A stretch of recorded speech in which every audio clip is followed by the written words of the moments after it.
سوال ہے کہ غیر مسلم کو اسلام کی دعوت دینے کا صحیح طریقہ کیا ہے، کیسے اس کو اسلام کی طرف مائل کیا جائے؟ غیر مسلم کو اسلام کی دعوت دینے میں دو چیزیں ہیں۔ پہلی چیز تو یہ ہے کہ خود آپ کا اپنا عمل ایسا ہو جو اس کو دعوت دے۔ زبان کی دعوت سے زیادہ جو عمل کی دعوت ہے وہ مؤثر ثابت ہوتی ہے۔ اسی لیے کہتے ہیں نا کہ actions speak louder than words, کہ جو بندے کے اعمال ہیں یہ اس کے الفاظ سے زیادہ مؤثر ثابت ہوتے ہیں۔ تو ہمارا کردار ایسا ہونا چاہیے کہ جو دوسروں کو اسلام کی طرف لے آئے۔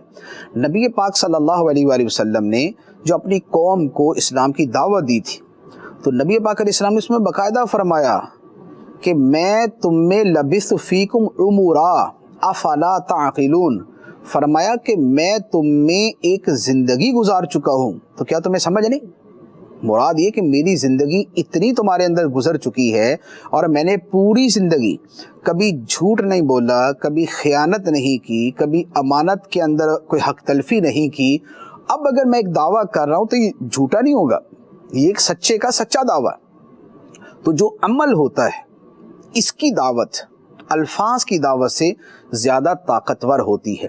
اور اسی طرح شروع میں جو اسلام پھیلا تھا، جو ہمارے اس خطے میں، بر صغیر میں، اسی طرح انڈونیشیا، ملائیشیا اور کئی ممالک میں جو اسلام پھیلا تھا، یہ مسلمان تاجروں نے پھیلایا تھا۔ مسلمان تاجر جو ہیں وہ تلواریں لے کر نہیں گئے تھے، وہ اپنا مال بیچنے کے لیے لے کر گئے، لیکن اس بیچنے میں جس دیانت داری کا مظاہرہ کیا، جس حسن سلوک کا مظاہرہ کیا، جس اپنائیت کا مظاہرہ کیا، اس کا نتیجہ یہ ہوا کہ وہ لوگ کلمہ پڑھ کے مسلمان ہو گئے۔ تو عمل کے ذریعے دعوت دینا یہ بڑا اہم ہے۔ تو ایک تو عمل کے ذریعے، اب یہ ہے کہ زبان سے کیسے دعوت دے۔ تو زبان سے دعوت دینے کا سب سے پہلے یہ ضروری ہے کہ آپ کو علم ہونا چاہیے۔ اگر بالکل عامی آدمی ہے کہ سامنے والا کوئی صاحب علم نہیں ہے، تو پھر تو جو تھوڑا بہت جانتے ہیں آپ اس کو اسلام کی حقانیت بتا دیں۔